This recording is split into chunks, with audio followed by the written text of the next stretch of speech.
All right, everyone. So I know optimization is what's officially on the schedule today, and I'm hoping that we will get a chance to talk about optimization a little bit later on today. First, however, I thought I would take the first chunk of class and finish up our B+ trees exercises. I think it's really important to do some of these exercises.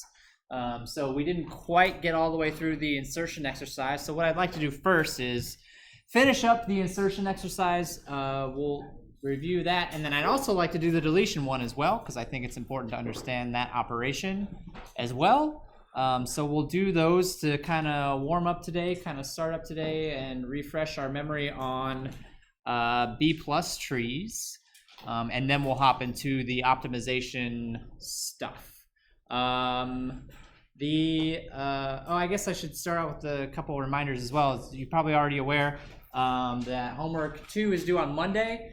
Just want to remind you all that I am having office hours tomorrow. I'll be in my office from 10 to 1 tomorrow. That's the plan anyway. I am taking the train, so I might not be there right at 10, but I'll get there as fast as I possibly can. Try to be there as close to 10 as possible. I'll be there till 1 o'clock. So please come if you have questions about the homework assignment tomorrow. Homework 1 should all be graded now, so you should all have hopefully gotten a grade back, and if you haven't, I've probably already emailed you about that, so you probably know who you are. So what that means is if you don't have a grade back on homework 1 and you haven't talked to me about it, that means that I probably didn't get your code somehow, or maybe just slipped through the cracks. Send me an email as soon as you are able so that we can get that taken care of. Same thing too, if you have any questions about your grades or whatever, send me an email. We can meet up. We can talk about it. Whatever needs to happen. Any questions about homework 2 actually right now before we do some B+ tree exercises? Any questions on homework 2? I've actually got a tip for you all then, because I've had a few people ask me about this question about the second part of the homework assignment when you have to construct, or when you have to execute the queries, right?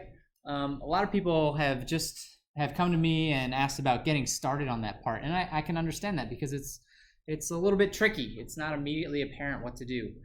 So I just wanted to take a moment and remind you that that API that I provided you a link to on the write-up is going to be a very critically important part of that piece of the assignment. So the first thing that I would tell everybody to do when they ask me about that part is I gave you at the beginning a plain select object. Go look up that plain select object. See what information is available to you from that object, right? Which part of the query are you trying to solve? Are you trying to solve the from clause? All right, go look up the plain select object and see if you can get it to tell you where the from clause information is. Pull that out of that object and do what you need to do. Take it one clause at a time. I think once you do it once or twice, you'll kind of get the hang of it, and it'll sort of follow a similar pattern for the other clauses. So that's my one big piece of advice to you. If there aren't any other questions, then let's finish up this exercise. This is the tree that we left off with on Monday. We have inserted the first values here. I think this is actually accurate. So the next value to be inserted would be 6, 1, 3, and 10. So let's just do this one as a class to kind of warm up, to kind of refresh our memory. If I want to insert the 6, right? What's the first thing that I do when I want to insert a value? Search for where it should go. So I'm going to follow the search algorithm. I look at the 7. I say, is 6 less than or equal to 7? The answer is yep. So I go to the left, and then I say, is 6 less than or equal to 4? The answer is no, it's not. So I go to the right, and then I have hit a leaf node, correct? So that's the node where I want to put in the 6. And so what happens next? I've got an empty space. So this is the easiest case. This is the simplest case of insertion. There's an open spot here. I want to put a value there, so I will just do that, making sure that the values are in sorted order when I do so. So the 6 is pretty easy. The 6 is the simple case. All right? Where's the 1 going to go? The 1 is going to go here, right? That's where I'm going to end up when I try to insert the 1. So what's the next step now? I want to put the 1 in this node. So what happens? I need to split the node. I need to split the node into 2 nodes, right? So I've got 3 numbers, 1, 2, and 4, and I'm going to have 2 nodes after this. Which numbers are going to go in this node on the left? 1 and 2. That means the 4 goes over here. Am I done? The next step then is to do what? Push the 2 up the tree. So I'm going to take the center value, right?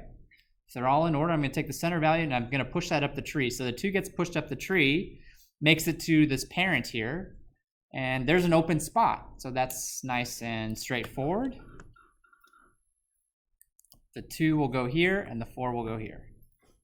And then I just need to make sure that my child pointers are updated accordingly. Yeah, okay. Remember, if I have 2 search keys, that means I've got 3 children. I'm always going to have 1 more children than I have search keys in an inner node. All right, we're almost done. Just 2 more numbers left. So the 3 is going to go where? Or let me ask another question. If I insert the 3, do I have to split anything? Nope. It's going to go in this node with the 4, and there's a spot for it. And then what about the 10? Do I need to split anything? No. Which node is it going into?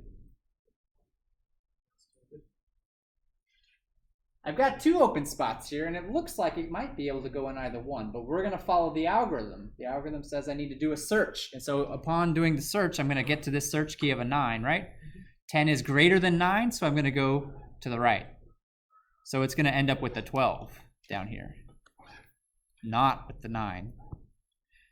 I think it's worth pointing out that putting it in the node with the 9 is not necessarily an incorrect B plus tree, but the important thing about B plus trees, at least for our perspective, is being consistent. We have to be consistent. I cannot take different paths, right? I have to follow the algorithm. I have to be consistent every single time. So at the end of this question, this is the tree that we end up with. Yes? So does that mean the only way that the upper 9 would get a partner is if you have a split on the lower nodes? The only way this guy would get a is if you had to split. That's correct. The only time I'm ever inserting additional search keys into inner nodes is if I'm splitting nodes. That is correct. The only time I could ever put a value in this node is if I had an 8 inserted into the tree, right? That's the only time that could ever work. And you might be saying to yourself, well, that's pretty restrictive to only have one possible value that could fit there, right? That seems pretty restrictive, and you're not wrong about that. But consider that in this particular case, we're using values that are clustered very close together. In the real world, that may or may not be the case. Our values might have a much wider distribution. And B, we're using nodes that are very small. So with wider nodes, I would expect the distribution of values to be a little bit more generous than with these very small nodes that we're using for these examples. Are there any questions about this example before I turn you loose? Yeah. So are we allowed to insert duplicate value? I'm sorry? I mean, are we allowed to insert duplicate? Oh, okay, great question. So what happens if we have duplicate values? So actually, all of the examples that we've seen so far assume that we don't have duplicate values. And that's going to be true on the homework assignment as well. But it's worth discussing the case when we do have duplicate values, because sometimes columns won't be unique, right? Sometimes columns will have duplicate values. How would that affect the structure of our tree if I wanted to allow duplicate values? What would I need to do? Would this structure change at all? If I wanted to insert another 9, right? So now this is currently pointing at a page. The page where the 9 lives, the one and only 9. But if I have multiple 9s, what needs to happen? This wouldn't be pointing at necessarily a page, it would be pointing at a linked list of pages. So here's the first page where a 9 lives, here's the next page where a 9 lives, right? That would be the difference. There would be an intermediate structure there a linked list basically that keeps track of all of the locations where that value lives. It would look, in other words, similar to the secondary index with non-unique values, the spaghetti and meatballs index in that regard. Yep. But for our purposes, mostly just to keep things relatively simple, we're going to assume that values are unique. So in that case, if I insert a 9 again, I would say, well, it's already in there. I'm done, right? In that case, it's very easy. Already got it. I'm done. Great question. Any other questions before we look at a deletion example? Yes. In B plus trees, our leaf nodes, and this may be because I wasn't able to process, but our leaf nodes contain key values, and so we just basically have a picture of the memory allocation for the actual point. That's true. The leaf nodes do contain key value pairs. I'm leaving the values off, but yeah, in practice, these would all be pointing at pages, right? They would all have page pointers associated with them. It's not important to us for understanding the B plus tree structure to worry about that. But yes, they would be there. Any other questions before we look at a deletion example? So I believe the deletion example uses the results of this tree. Let me double check that real quick. Whoops. Pull up the deletion example. Yeah, here we go. It might help if I can just write these numbers out. 7, 3, 4, 10, and 2. So we're not doing insertion. We're going to use this tree and do 7, 3, 4, 10, and 2. I want to delete those values from this tree. This is my starting point. I want to delete the values in the order that they appear. I'm going to give you a few minutes. Talk to your neighbors. Work through this exercise. I'll give you 5-10 minutes tops, and then we'll go through this together as a class in just a little bit. Let me know if you have any questions, okay?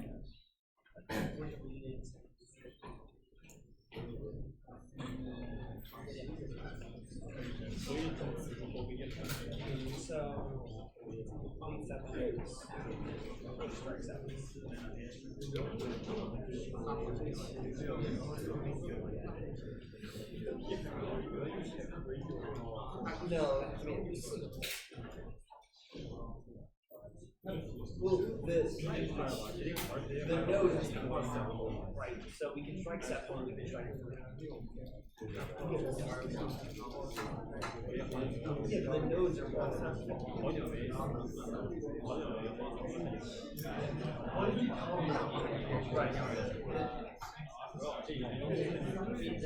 there are similarities. Yes. Yeah. That's fine.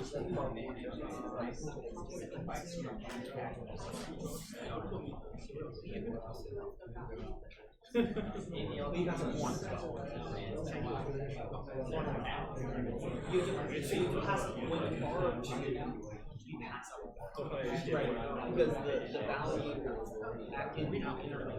is the last value.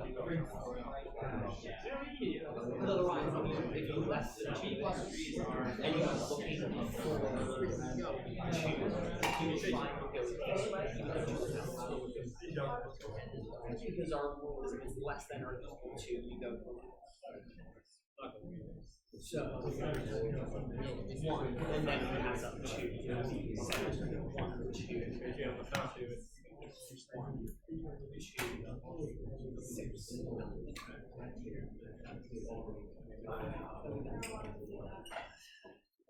Right? And then we strike.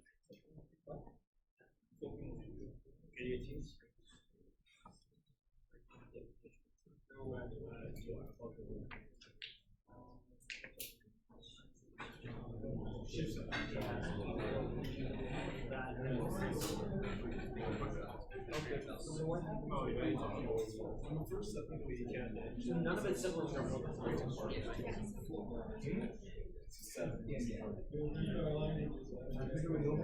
I just choose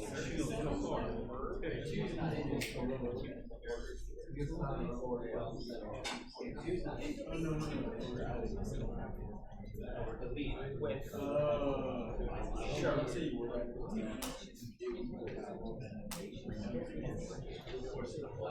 So yeah, but we could, but the 6 is still, right? We got climb or not there's different sizes on the tree itself. The leaf node you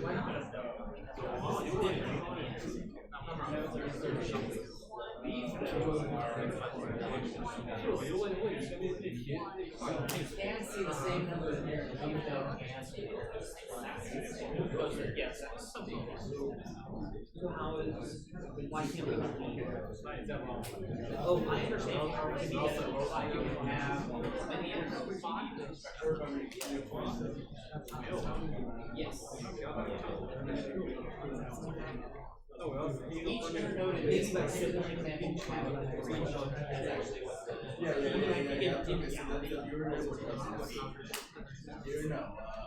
Yeah, would you like, wouldn't it be easier to do five? Well, yeah, you choose left or right. And then you would put it in 5, 6, 7, 6 would be bought up. I mean, I say choose right. You can choose right. I can choose right.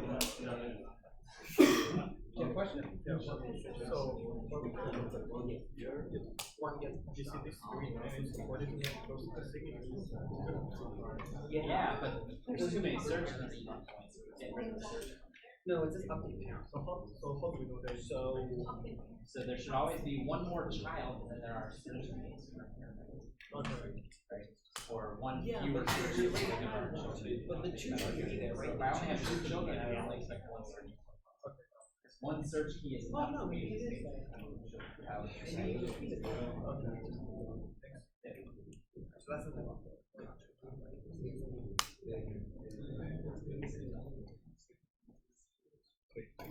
yeah, what's up?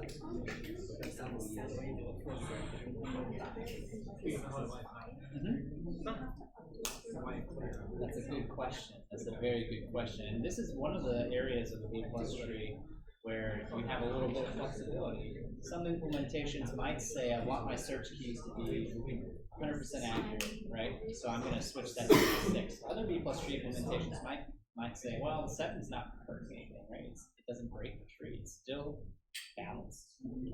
All the nodes are meeting their conditions. So yeah, it can go either way. In fact, that's one of the questions that I'm going to leave up to you all when you write my unit test for the next homework assignment. Do you want to have to switch that number or not? I kind of suspect I know what you'll say. You know, the option's there.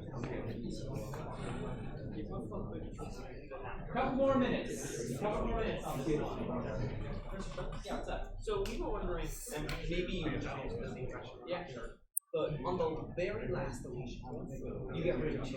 Okay. And it causes you to merge, and that you essentially have to leave a child, kind of a merge child. And the first level inner node on the left, what has 2 points down, will be 1, 2. The pointers to 1. And so the question is, do you have to update that 2? Well, you don't need it anymore, right? It's not like you have to update it. You might have to do that. Oh. Because I only need, if I have X children, I need X minus 1 search. That's all I need. So you could make the argument that leaving that extra search key there is not hurting. That could possibly be true, but I can also see the opposite where if you see a search key there, you would assume that there's another child back there. Yeah, that could be true. Yeah. So I personally believe it's better to eliminate that search key. Right. Because it's no longer relevant.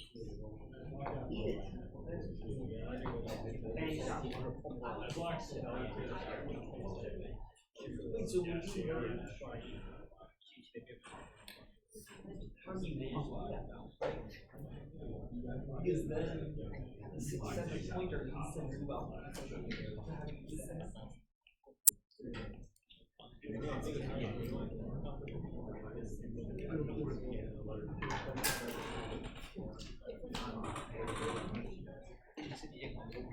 All right, let's give this a shot. Got some deletions to process now, right? So the first thing that we want to do is delete the 7. So first step of deletion is the same as the first step of everything else, basically, right? Search the tree, find where the 7 lives. we're good at this as people, right? Humans are very good at this. Computers, we need to follow the step-by-step process, but we look at the tree and say, oh, there it is. I see it. There's a 7. So what do I do next? Delete it. What do I do next? We're good. This is the simplest case, right? This is the simplest case of deletion. I deleted the 7. The node has enough stuff in it to fulfill its obligations, right? It meets the criteria to stay alive, so I can delete that 7 and move on with my life. Yes? Yeah, good. I was hoping somebody would ask about this. I got a 7 up here still. And a couple people asked me about this a few minutes ago. Do I have to change that? I could hear arguments going both ways, right? You could argue that no, you don't, because actually, if I wanted to find the 6, I'd still be able to do it, correct? It wouldn't hurt anything necessarily, right? Other people might say, well, okay, that's true, but it's not an accurate representation of the contents of the tree. If I see a 7 here, that kind of implies to me that there is a 7 later on in the tree in one of the leaf nodes, and that's not true anymore, right? This is actually an implementation, decision that we have to make. This is a decision that I typically leave up to you all as a class to tell me what you want to do via the unit tests, right? So when I ask you to write unit tests on Monday, do you think that we should have to go up and find this search key and switch it to a 6? If so, you can write tests that indicate as much.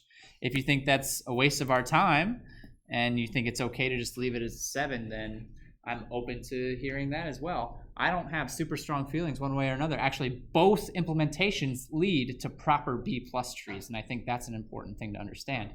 This is not an invalid B+ tree. It's balanced. All of the nodes meet the criteria that they're expected to meet. This is a valid B+ tree.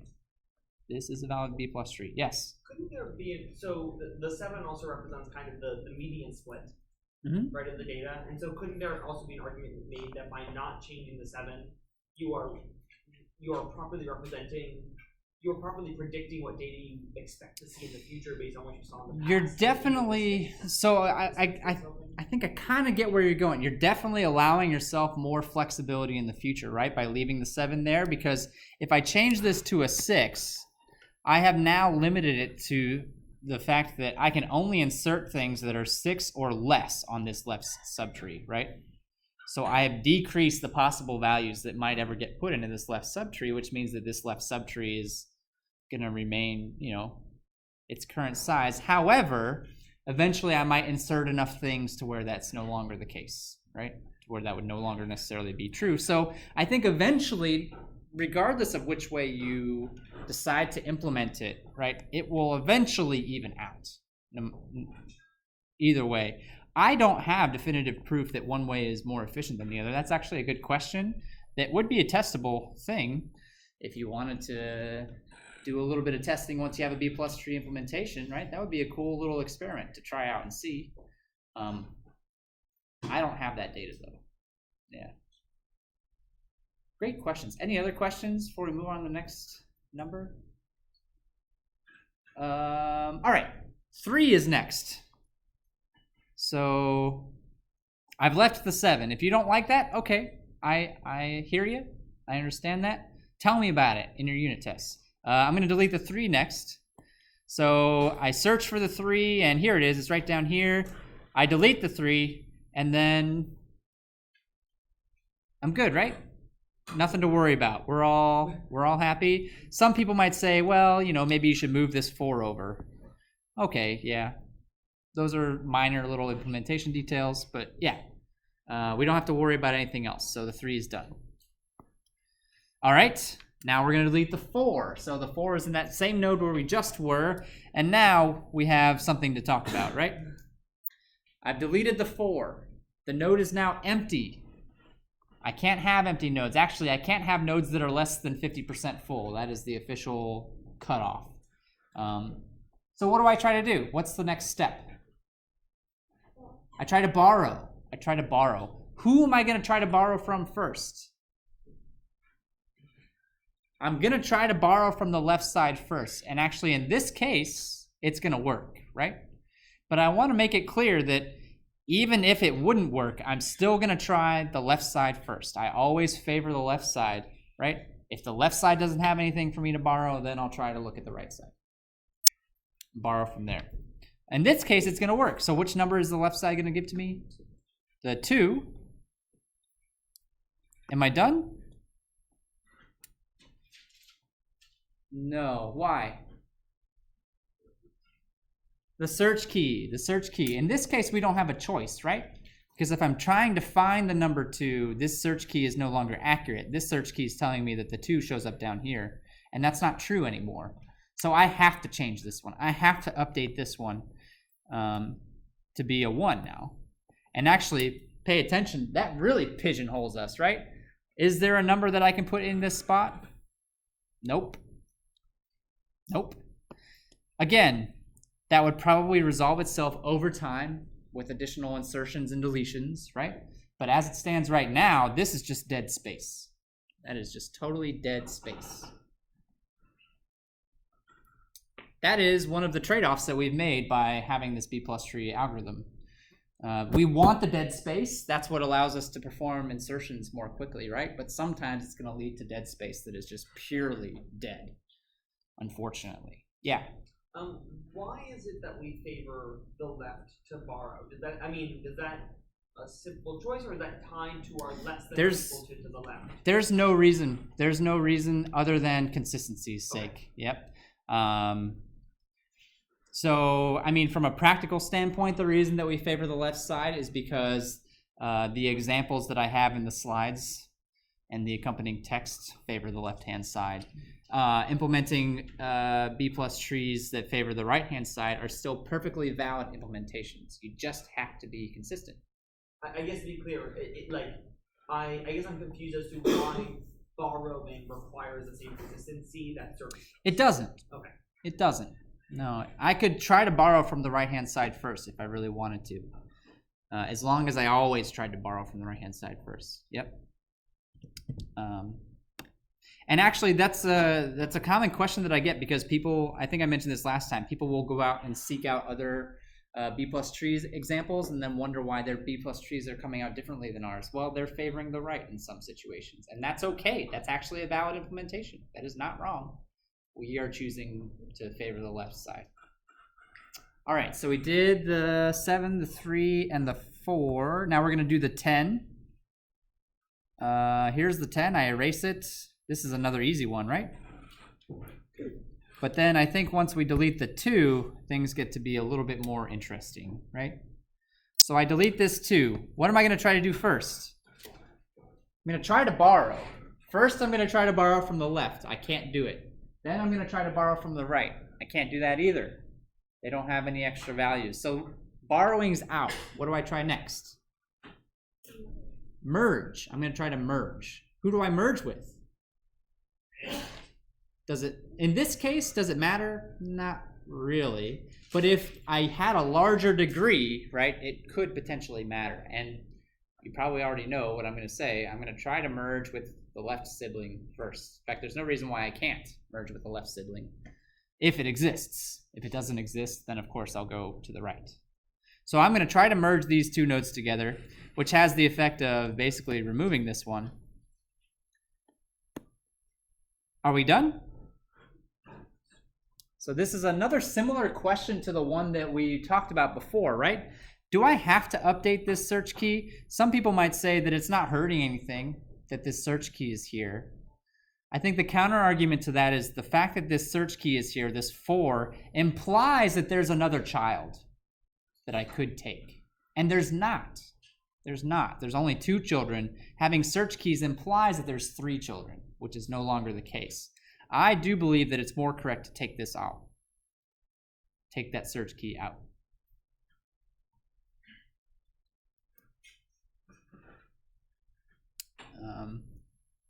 Okay, and I guess that's it. Yes?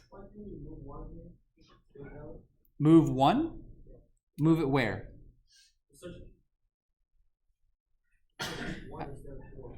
Remove 1 instead of 4? I suppose you could remove 1 instead of 4.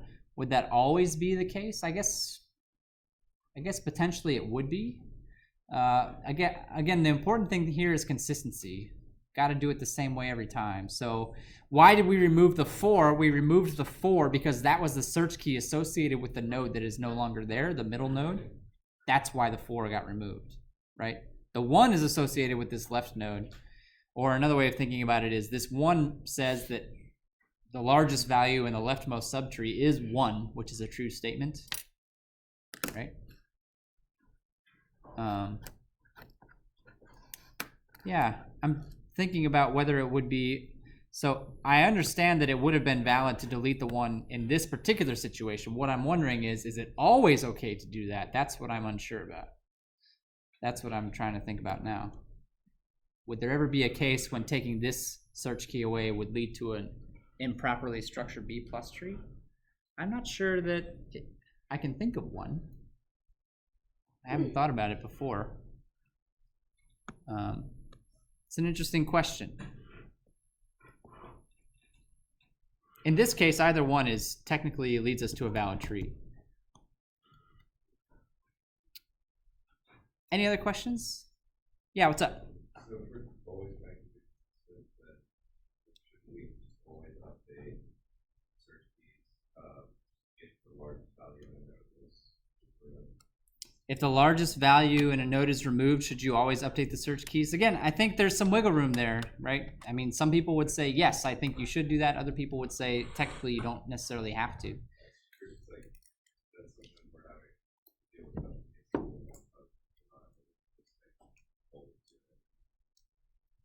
I don't know that that's true, because if I delete the largest value in a node, it doesn't change the validity of the B plus tree as a whole. Just deleting the largest value in a leaf node does not affect the integrity of my B plus tree, unless that node has to merge, or right? Unless I'm doing merging or something along those lines. I can always delete the largest value in a node, and my B plus tree will actually still be a valid B plus tree. So in that sense, I'm not sure consistency has much to do with it, perhaps. But if, again, it's an implementation detail, it's one that we have some flexibility on. If you think that we should be updating this and making it a 6, I want to hear that opinion. I want you to tell me how you feel about that. There's some leeway there. We can have that conversation as a class. We can take a vote. We can do it. What if I delete one more value out of this tree? Actually, I'm not even sure it matters which one, right? Pick a value. I'm going to delete the 6. 6 goes away. Let's do one more step, right? 6 goes away. First thing I'm going to try to do is borrow. So I'll try to borrow from my left neighbor. That doesn't work. Am I going to try to borrow from my right neighbor? No, because they don't share a parent. So I'm not going to try to borrow from this one. So borrowing fails, which means I'm going to merge, and I only have one sibling with which to merge, right? I don't have any choices there. So these two nodes will merge. This actually goes away. But now we have a deeper problem, right? What's the problem? Can somebody explain this problem to me? Yeah. I don't need the search key. Or another way of thinking about it is the degree of my inner nodes is 3, which implies that each inner node has to have at least 2 children. That's the rule, right? That's the rule. So it has to have at least 2 children, and right now it's only got 1. This node is not living up to the properties of a B plus tree. So what's it going to try to do? What am I going to try to do next? This is reaching, the edgiest of edge cases. Next, we're going to try to do the push through. This is one of the more complicated situations, right? The push through actually goes to the parent node and says, hey, I don't have enough search keys to live, right? This 1 is going away. I don't have enough search keys. I don't have enough children. So can you go to my siblings for me and see if they have any values? And the root then will go to the other sibling and say, hey, do you have any extra search keys? And this node will say, no, I'm barely alive as it is, right? I have 2 children. I can't give you a child. I've got the bare minimum as it is. So pushing through in this case is going to fail. It is not going to work. It is not going to work. So what happens then? Merge. We're going to merge. I'm going to merge these nodes together, right? Or actually, effectively, what's happening is I'm removing this level. I'm removing the entire level. Any search keys that are remaining on this level are going to get pushed up to their parents. So this 9 is going to get pushed up, and then these nodes are going to go away.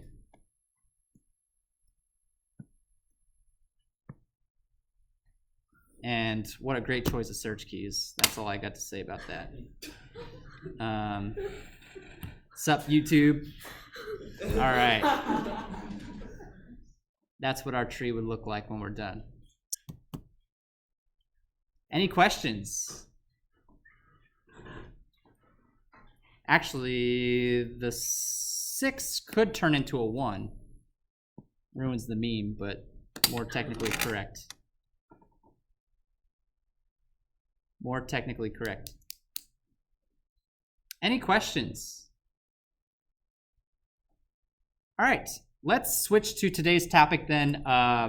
This is not the last time we're going to do B+ trees examples in class, I promise you, because I know this is difficult.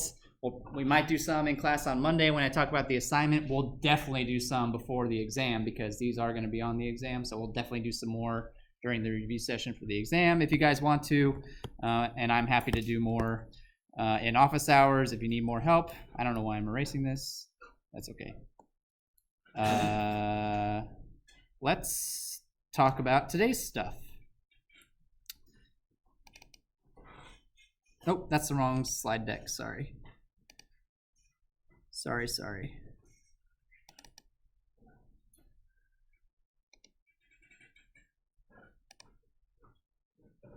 Okay.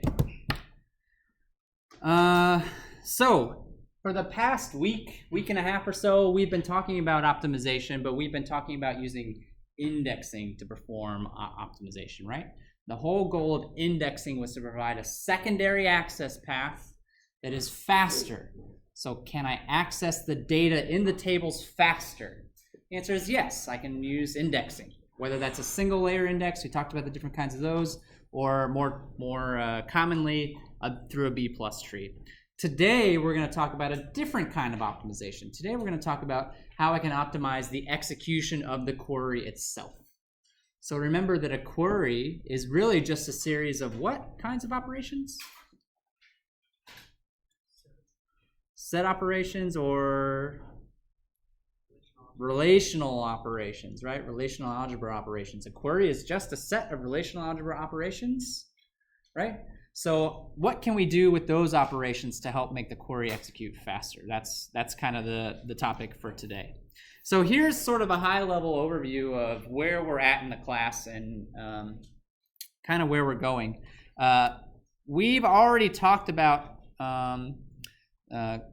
parsing queries. We had that whole topic about parsing the queries, and then the immediate form of the query is actually the query tree. When you see immediate form of the query, that's the parse tree into a query tree. Or I guess more accurately, the query tree would be, here, can I annotate this? Let me annotate this guy. I guess more accurately, go away. I guess more accurately, the query tree would be, why is that little thing there? That's annoying. Here. And this would be the parse tree. Right? But what happens in between that we can't see because I don't know how to computer is there's an optimization step, query optimization. We are here. We are at a screenshot of a cell phone description automatically generated. That is where we are today. Really though, I don't know. So that's where we're living. And then what you guys are kind of working on for homework too is a little bit of this parse tree, but actually more of the execution plan, the query tree kind of stuff. Right? All right. So let's get to it. How do we optimize our queries? It's a hard problem. There are many, many, many possible combinations of operations that we could perform that will get us to the same place. That's like classic computer science, right? There's not one way to solve a problem. There's a bunch of different ways you can solve the same problem. And we're looking for the way that's the fastest. So, you know, can I check them all? I could, in theory, try to check them all, but that would probably take longer than just picking one at random and executing it, right? So actually running an optimization problem is a time-consuming problem in itself that I probably don't want to spend a whole lot of time doing because I'm just trying to get this query executed. So in practice, what we're going to see is that I'm not going to find necessarily the optimal solution. Instead, what I'm going to do is I'm going to use my optimization knowledge to apply some rules to the query tree such that I know the query tree will be faster than it was when I started. Will it be the optimal query tree? Will it be the fastest possible query tree? Maybe not, but it will definitely be improved, right? It will definitely be better. Because searching for the fastest query tree is just not worth our time. So, if I'm looking at a query tree and I want to make it go faster, which operations in the query tree do we think are going to take the most amount of time? There's one in particular that people constantly point at and be like, this is what makes things slow. This is what's slowing us down. What operation is that? Do you have an idea? Join, maybe? Joins, yeah. Joins are the main culprit a lot of times in slow queries. So if I want to speed queries up, one of the main things I want to focus on is joins. And so we're going to talk about join optimization today. That's on our list. What are some other things in queries that I might suspect are going to take a little bit of time? Or maybe more time than other parts, perhaps. The where clause, good. The where clause is another part of the query, while maybe not as bad as the join, is going to take up a chunk of time because a where clause is basically a search, right? I have to go through and I have to search and apply conditions to every single value in the table. That's going to take time. So those two clauses are the ones that we're going to be talking about the most today. Those are the ones that we're going to focus on the most. And then once we talk about how to optimize those clauses individually, the join and the where clauses individually, we'll take a higher level look at the query tree as a whole and how can I optimize the query tree as a holistic unit to end the day. So let's start with just a basic optimization of queries. Notice that I've got a where clause here. That's what I want to focus on first, is the where clause. If I look at a query that's got select, from, and where, right? My first question to you is, how many possible ways are there to execute this? I'm talking strictly from order of operations, right? Strictly from an order of operations perspective. How many possible ways are there to rearrange these three pieces and actually execute the query effectively? 2. Because why? What has to come first? From has to come first every time, right? That's non-negotiable. But the other 2 technically could be done in any order and not necessarily break the correctness of the tree, right? So what if the where clause is more complex? Does that kind of change the answer of which one we prefer to do first? Does that tip the scales, right? In other words, towards doing the where first versus doing the select first, if the where is a conjunctive with a whole bunch of ands and ors included? Does that change your opinion on what we should be doing first or not? It could, right? Because if I do the where clause first, theoretically that will make the select clause go faster. Do you understand why that's the case? The where clause is going to filter out a bunch of data, which should make the select clause go faster. If the where clause is complicated though, right, the overhead of doing the where clause first might actually be slower than doing the select clause first. So it's not always a straightforward decision. Yeah, is there a question in the back? Yeah, when we do each part of the query, are we doing it on the provision produced for like That's exactly right. Yeah, that's exactly right. Where clause, like, is using a condition in a column that is removed in select Mhm. clause. Then we don't have a choice, right? Then our hands are tied, although they may not be as tied as you think they are, because we can apply some fancy rules to the query tree that can maybe break up these clauses. In other words, we are talking right now about executing these clauses as an entire unit. I'm going to do all of the where clause. I'm going to do all of the select clause. Is that true, though? Do we have to execute it that way? No, we don't, actually. If I have, especially, so if we return to this example of having a where clause with a bunch of ands and ors, right? Gluing it together. Can I split those up and execute those individually if I wanted to? As long as I get to them all eventually, right? I can split those up and do them separately from one another. So that adds a whole lot more possible ways that I can execute this particular query, right? Now it's not just 2 ways. Now it's, however many different compound conditions there are. Figure out all the different orders that I could execute those in and try to find the fastest execution out of all of those. And it becomes a much more difficult problem, right, to solve. So let's talk about then how we can let's just focus in on the where clause for a moment and talk about how we can try to optimize that piece.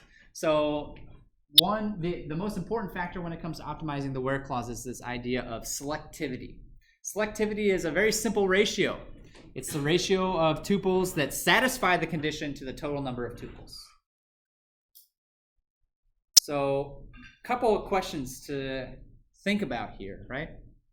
What I'm really saying in English is if I have a where clause, I want to know what percentage of tuples are going to match that where clause. That's selectivity, right? That is what the selectivity is as a percentage. So some value between 0 and 1. So can I compute this value exactly? Can I compute what the selectivity of a where clause is going to be exactly? Can I look at a where clause and say, this is going to match 50% of my tuples? Is that something that I can compute and determine? Yeah, but now I not just do it. Yes, yeah, you hit the nail on the head. Yes, I can, but only after the fact, right? Only after I've run the query. And at that point, it's too late. I'm trying to optimize the query. I'm trying to make it faster up front, right? So I can compute this value, but I can't compute it ahead of time. I cannot compute this value ahead of time. That's not possible. So then that kind of leads us to the second question. How can we use this value to help us with optimization? If I can't compute it ahead of time, right? Maybe I just have to admit defeat the first time around. This query is not going to be optimized. I'm just going to run it. I'm going to compute the selectivity, and then I'm going to write it down. So that the next time I run a query that has that where clause in it, right? I can look up the selectivity, and now I know, all right, I expect this to have roughly this selectivity. It may not be exact. There might have been insertions or deletions or updates that have happened in between, but I have a ballpark idea, right? A general idea of what the selectivity of that clause is going to be. We still haven't answered the question, though. How does knowing that number help us? How does knowing that number help us? Yes? Doing the most selective operations. I want to do the most selective operations first. So I want to find the operations that are going to eliminate the most data and do those first, because then the operations that happen after that will have less things that they have to check. There will be less data that they have to examine. Yes? Just to clarify, the most selective clauses Yes. are those with the selectivity closest to 0. That is correct. The most selective clauses will have values close to 0. So how this really helps us, the simplest way of visualizing how this helps us, right, is if I have a compound condition. I want to find tuples that match this condition and this condition, all right? Which of those two sides do I want to do first? I want to do whichever side is going to be more selective. It's going to eliminate more tuples, because then the other side is going to be faster as a result. Make sense? That's how selectivity can help us at a very simple level. But we can't compute it ahead of time. All we can do is compute it after the fact, write that number down, and then use it to help us on future queries. You might actually notice this if you ever get your hands on an actual database and you run some queries, especially if you expect them to be queries like on a newer database that hasn't been around a long time. The queries will run kind of slow at first, but the database is constantly tracking information about the queries that you run. Every time you run a query, it's recording statistics about those queries, writing them down, so that when you run similar queries in the future, it can use that information to speed those queries up. So their database is smart.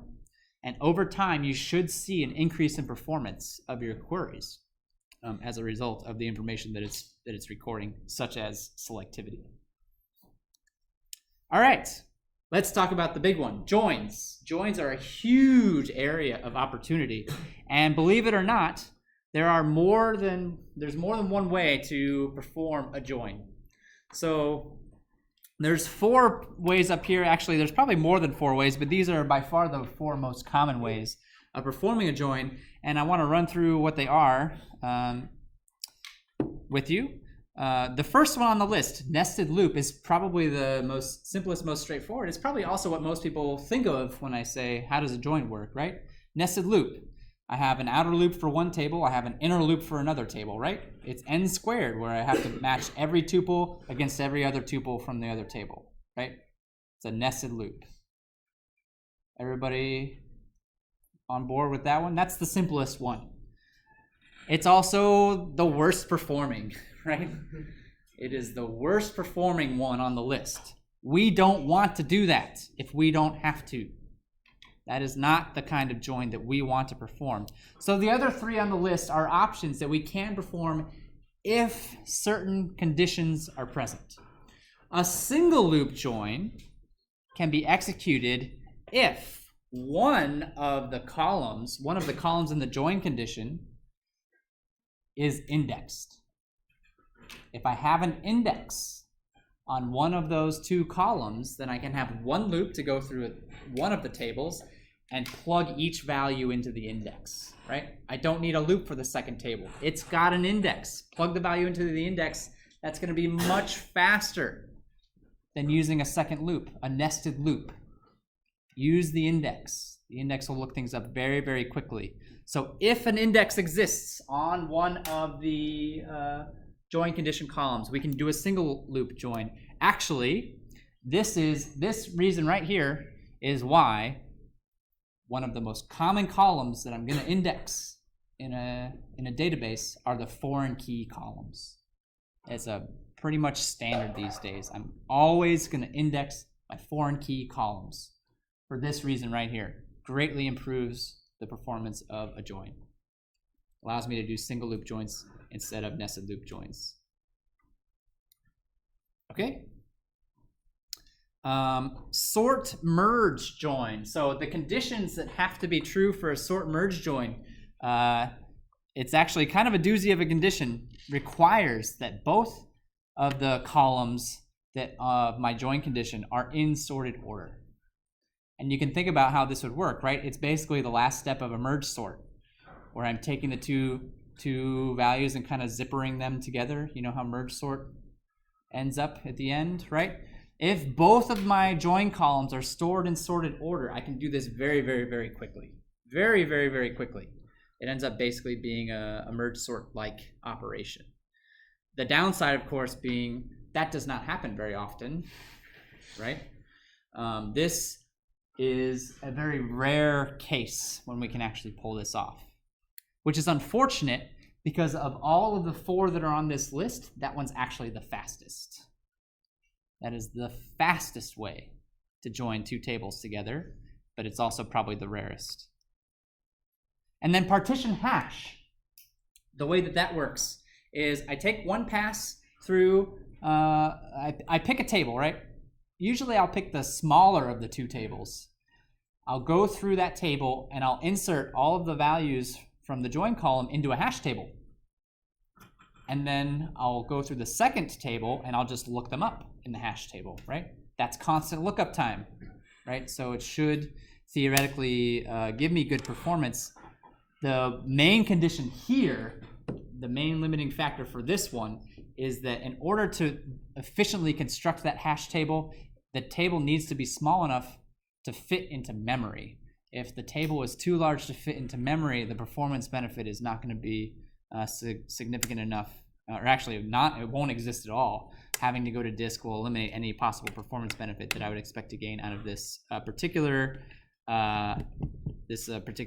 join mechanism. Yeah, so the way that this one works is I hash the join columns of one of the tables, typically the smaller of the two tables. In fact, I want that table to be small enough to where it can fit into memory. That's a critical part of this joining operation, is one of the two tables has to be small enough to fit into memory. I'm going to create a hash table out of those values, and then the second table is just constant lookup time out of the hash table. Plug each value into the hash table, it finds the matches. Finds any matches that exist.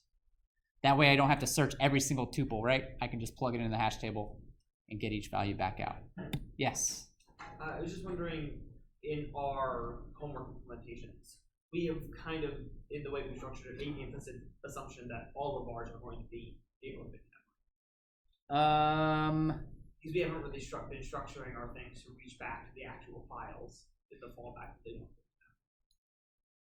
Well, actually, so where is in our homework assignment, so for homework 2, I actually asked you to implement a join, right? Yeah. And I would have expected you to implement which flavor of join? Nested loop. I would be very surprised if anybody did anything besides a nested loop join. Certainly not outside the realm of possibility. I would just be very surprised to see otherwise. And so you are correct, though, in the sense that we have some problems with the fact that we're reading in entire tables at one time. That's a bad thing. That's actually something that we're going to fix when we get to homework assignment number 4. We'll actually get back around to fixing that problem. You're right that at least for the time being, we're assuming that everything will fit into memory okay. And actually, for the examples that I gave you, it does, because it's pretty small examples. Yeah, so I expect you probably use nested loop joins, which we haven't implemented indexes, right? That's homework 3. So, that's okay. That's what I expected you to do. It's not complicated. It's just slow. I don't think anybody would argue that nested loops are complicated. They're just slow. So that's okay. That's not a problem. Any other questions about these 4 types of joins? Yes, in the back. If we were going to do something possibly partition hash could be a potential option on the homework assignment. Yeah, if you wanted to. I don't see any reason why that wouldn't necessarily work. You might run into problems if you ever tried to run larger examples, although I think that's probably going to be true with a nested join as well. If you try to run a table with lots of rows in it, our implementation is not currently robust enough to handle that in an efficient way. It will be, though, once we get to some of the later assignments. We'll tackle that for sure. After homework 3, doing a single loop join would be a viable option, right? And not necessarily a bad one. So of the ones on this list, nested loop and single loop are probably the most common types you're going to run into by far. By far the most common types of joins you're going to see. Partition hash would probably be the next most common. Sort merge would be very, very rare. But sort merge is also the fastest up here on this list. Yes? Can you extend the single loop method? The single loop method? So the single loop method requires that one of the 2 columns in my join condition is indexed.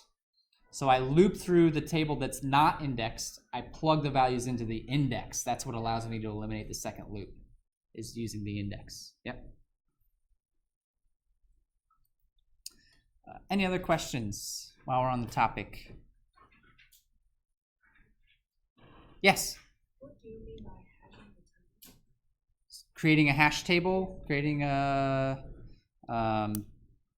that's a 247 concept, right? Hash tables. I'd be happy to talk to you about that after class. I'm not going to review hash tables right now. That's not a good use of our time in class, but I'd be happy to talk to you about that after class if you need a refresher on hash tables. Any other questions before we move on to the next one? Yeah, what's up? If the hash table can't fit memory, could you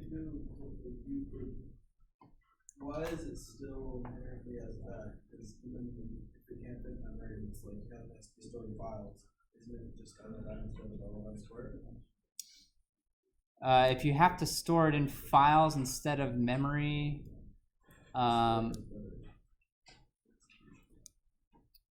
not sure that it would be necessarily, because then you're basically back to reading out pages, like one page at a time from a hash table instead of your, I guess I could see how the average case might be better, but I still think the worst case would not be necessarily improved. I guess it kind of depends on which case you're talking about. Like if the hash table is extremely dense, then it could be as dense as the table itself, in which case I'd be at the original runtime potentially. Because I'd be fetching the same number of pages from disk had I just fetched the pages with a normal loop join, single loop join, since they're equally as dense. Going to disk is going to trump any time, right, that I get from using a hash table, because going to disk is extremely slow. All right. One other thing that we can talk about, especially with nested loop joins, since nested loop joins, while the performance is bad, right, they're still very common. Even though the performance is not great, they're still very common. And so we can talk about how these should be implemented actually more specifically as it relates to table size. So earlier I've asked you this question, right?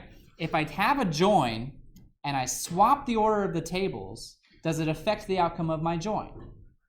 We're talking about inner joins here, not outer joins, right? For inner joins, if I swap the tables, it has no effect on the outcome of my join, right? I get the same answer whether I join the tables in this order or swapped order, right? However, there is a performance difference in the order that the tables are joined. There is a performance difference, which might seem like a weird claim, right? How could the performance matter? It's a nested loop, like it's going to be, you know, typical n squared nested loop structure, and that is true. But we can run through a simple example to illustrate why this might be the case.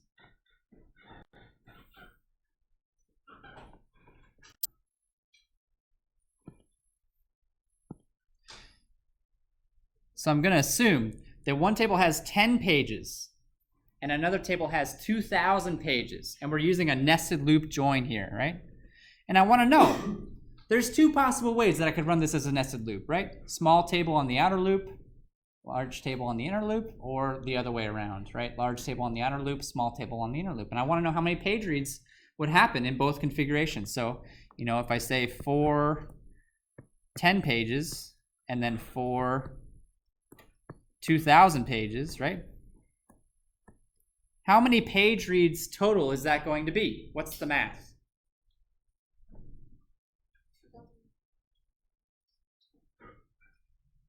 $2,000 times 10? Is that what we think it's going to be? So I have to read a page out of this outer loop and then 2,000, right? Go through 2,000 times, correct? 2,000 times, compare against that page, grab the next page from the outer loop, and then go through 2,000 pages again, correct? So this inner loop, I'll have 2,000 page reads every single time, and then times the 10 pages from the outer loop. If I swap those around, 10 and 2,000. Now wait a second, I think I skipped a step here. Let me make sure my math is good on this one.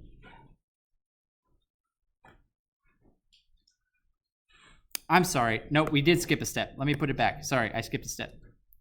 What did I have? I had 10 and 2,000. Yeah, sorry. I skipped a step. It's not 10 times 2,000. It's 10 times 2,000 plus 10. Do you see why? 10 times 2000 plus 10. I have to read one page every time I go through this loop. That's where the 10 comes from. And then I run this loop 10 times. So that's where the 2000 times 10 comes from. Do you see that? So it's 10 times 2000 plus 10.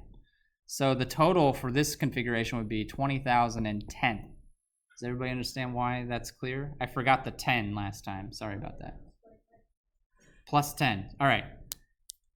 Every time I go through this outer loop, I'm reading in one page, correct?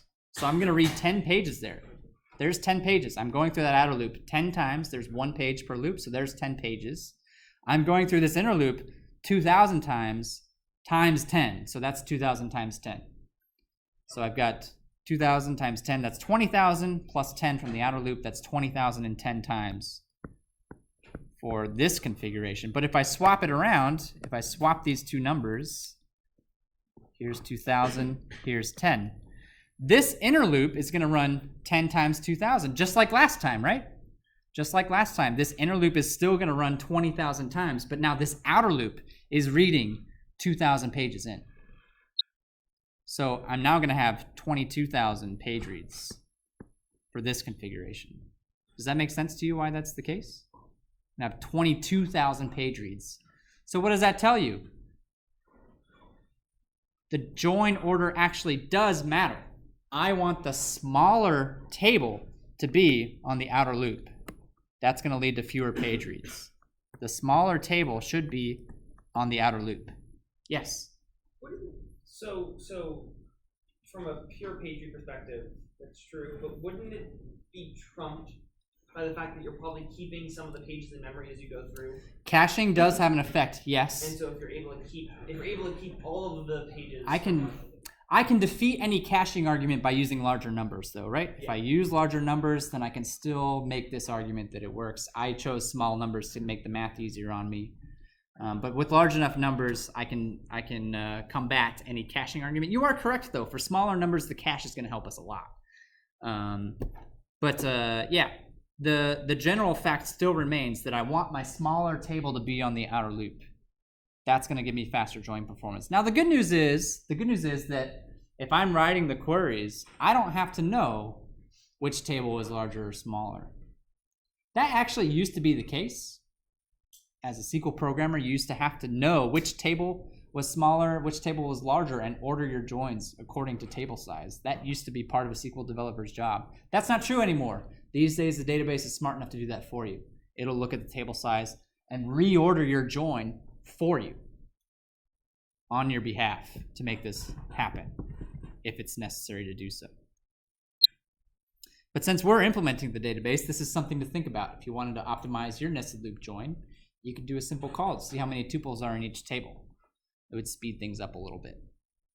Actually, for our examples, it probably wouldn't speed them up at all, but if you were using larger table sizes, it would speed it up a bit. Any questions about that? So we've got about 10 minutes left. All right, cool. Just making sure. So we talked about selectivity with the where clause. Actually, this can help us with the join clause as well, right? The selectivity factor. How many records from each table do we expect to meet the join condition?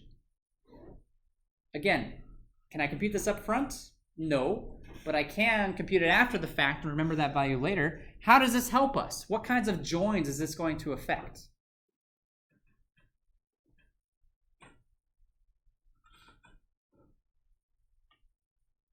So if I'm just joining two tables together, this probably isn't going to help me at all. If I'm joining a lot of tables together, if I'm doing a multi-table join, right, where I've got maybe 5 tables that I want to join together, it's going to be better for me to do the join that results in the fewest number of entries first. The more selective join I want to happen first, because that will make all of my future joins be more efficient as well. Do you understand how that's the case, right? This is especially helpful if I have a lot of joins in one query. I want to do the more selective joins first. For the same reason that we saw with selectivity with the where clause. I want to eliminate as much data as possible, as early as I possibly can.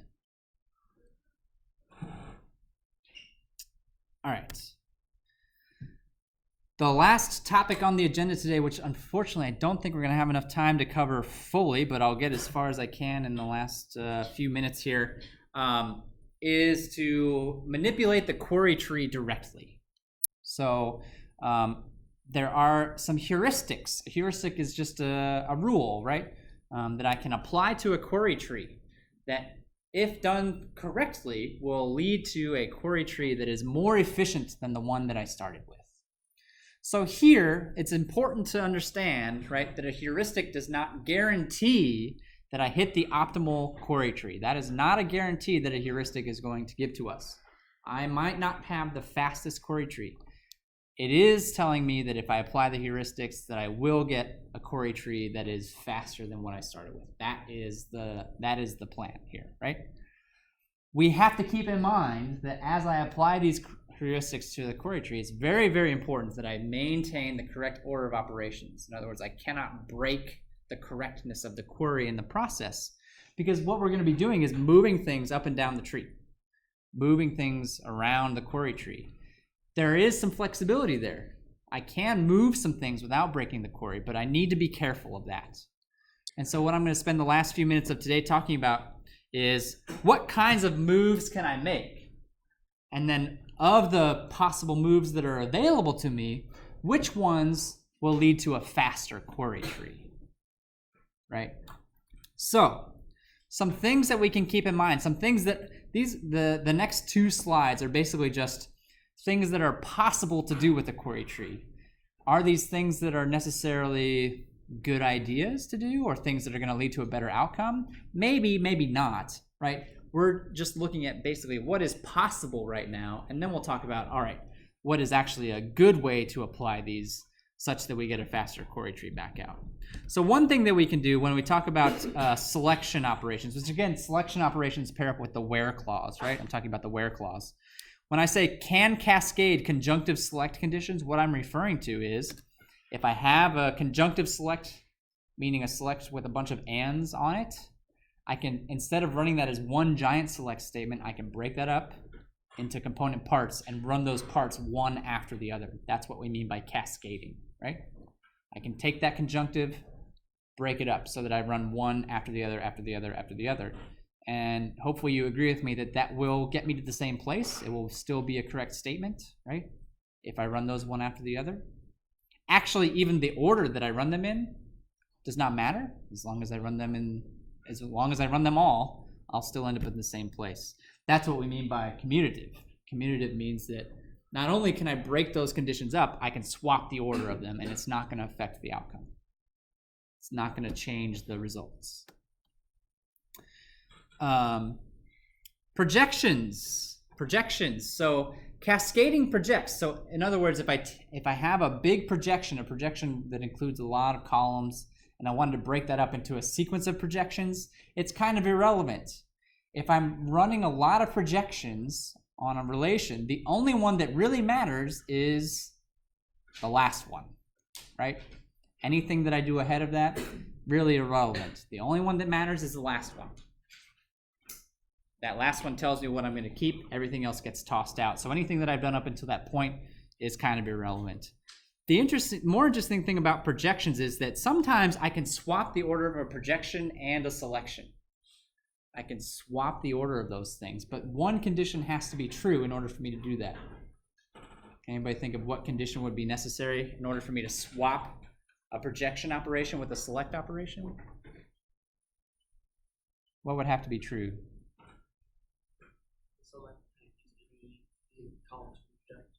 Select can't use any columns from the project, or I think you're on the right track. The way I would phrase that might be, I can't project off any of the columns that are involved in the select, right? The projection would have to keep all of the columns that are involved in the selection in order for me to swap the order. If it projects off one of those columns, then I cannot swap the order because that column will not be available to me anymore once I try to do the selection. How are we doing? What time is it? How are we doing on time? We've got 3 minutes. All right, this is going to be the last slide for today. This will be the last thing that we do. We'll pick up where we left off on Monday. So joins. joins can be commuted with a selection operation if the selection operation only affects one side of the join. So a selection operation being a where clause. If I have a where clause that only affects one side of the join, I can actually switch the orders of those, meaning I can do the where clause first if I want to, before the join. Or I could do the where clause after the join, and I'll still get the same result either way, right? As long as it only affects one side of the join and not the other. Does that make sense to you? Projection has a similar rules. I can swap the order of a join and a projection if all of the projected columns are part of the table being joined. This is actually similar to the rule that we were just talking about with selection. It's the same general idea.